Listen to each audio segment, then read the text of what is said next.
Ini dari Foxtrot, langsung aja. Objektifnya sederhana banget untuk mengukur performanya sales marketing sama hasil A/B testingnya untuk landing page. Terus personanya sesuai objektifnya untuk sales dan marketing team. Kemudian mungkin untuk UI atau UX team ya yang bikin landing page-nya. Kemudian problemnya memang ada missing value tapi nggak terlalu banyak. Datanya mungkin kurang terstruktur ya, terutama yang di e-commerce, sehingga ketika di merge kemudian kita cari tahu variabel-variabelnya baiknya seperti apa. Kemudian matriksnya memang belum ada karena dari raw data. Solusinya adalah kita meng-cleankan, kemudian punya business matrix yang jelas, kemudian dashboardnya untuk memahami customer dan performance sales, business dan marketing. Untuk data wrangling yang paling banyak tuh jujur di e-commerce ya waktunya ya. Tapi setelah di cleaning datanya reduce cuma 5%. Kalau yang untuk marketing itu sekitar 1%. Jadi nggak akan ngaruh banyak, nggak akan berpengaruh signifikan setelah cleaning data. Untuk analisis semuanya dilakukan di Python termasuk A/B testingnya. Terus ya ini lanjut aja deh ke dashboardnya. Untuk dashboard saya belum sempat ngulik banyak. Sebentar ya,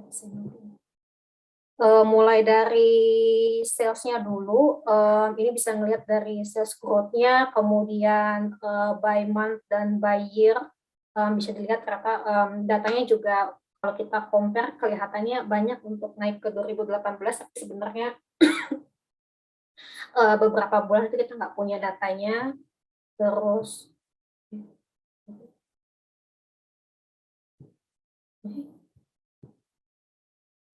kemudian ini adalah produk yang paling banyak dibeli.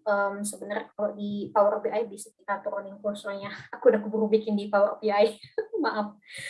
Terus kemudian di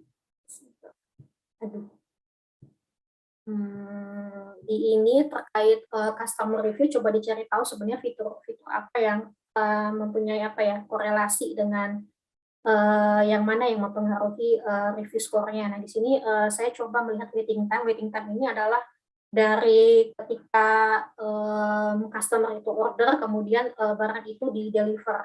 Nah, ini memang datanya tidak terdistribusi normal ya, karena banyak outliers-nya. Tapi kalau ngelihat mediannya memang ada perbedaan antara yang cuma 13 hari dengan yang 26 hari. Kemudian kalau kita lihat distribusinya, ternyata review itu ada korelasinya sekitar 40% ketika dilakukan analisis korelasi, dan semakin lama waktu sejak dia menunggu dari barang dia beli, kemudian dikirim, kemudian itu juga ada korelasinya dengan ketika barang itu di handing over ke logistik partnernya. Nah, itu ada sampai yang 200 hari ya di sini ya, suatu lebih. Nah, ini kelihatan skornya itu 2 untuk customer waiting-nya harus sampai 208 hari gitu, dan handover ini adalah semakin banyak barang yang item yang harus di handover, karena ini perlu selanjutnya dilakukan A/B testing, dan karena ada korelasinya tapi belum bisa menentukan asosiasinya. Ini untuk yang sales nggak banyak. Kalau untuk yang marketing, ini saya berdasarkan age dan income groups. Income groupsnya kayak tadi teman-teman yang saya bagi kuintal gitu, dari top 25 sampai yang 25% ke bawah sampai 25% teratas. Kelihatan memang customer dari customer-nya ini berusia dari 50-an ke atas ya, yang mempunyai income yang higher 4 dan 5, 2 teratas. Nah, ini adalah yang produk yang item produk mana yang dia paling banyak dibeli, termasuk dengan income group-nya. Kemudian ini adalah retention, customer retention. Nah, kalau kita bandingkan dari sejak 2012 sampai 2014 itu berkurang 49.000, tapi kalau dari 2013 ke 14 itu sekitar, kebalik, dari 2013 ke 14 ya. Ini yang 49.000, kalau yang dua tahun ini yang, agak lemot. Yang ini yang satu. Nah, ini One Last 117.300. Sederhananya adalah banyak berkurang ya customer itu setelah di tahun pertama, kemudian ditambah naik di tahun kedua, tapi pas di akhir 2014 dia turun banyak lagi.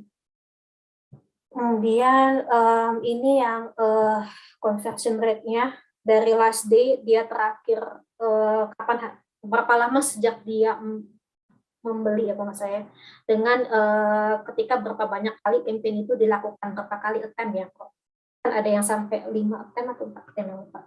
Nah ini kelihatan bahwa sepertinya belum ada strategi ya, attempt itu ditujukan untuk siapa, dan kalau lihat dari beberapa hari sejak kunjungan terakhir itu seperti belum ada strategi untuk bagaimana cara attempt kampanyenya. Kemudian untuk web visit per campaign juga sama.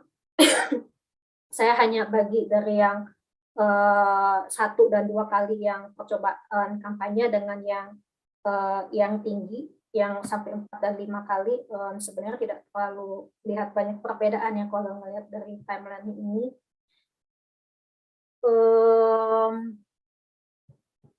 Kemudian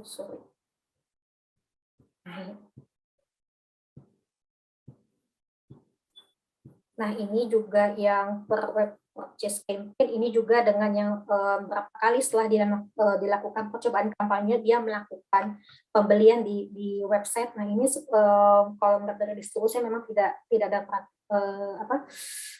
sepertinya tidak terlalu banyak perbedaan antara yang tinggi dengan yang rendah tuh.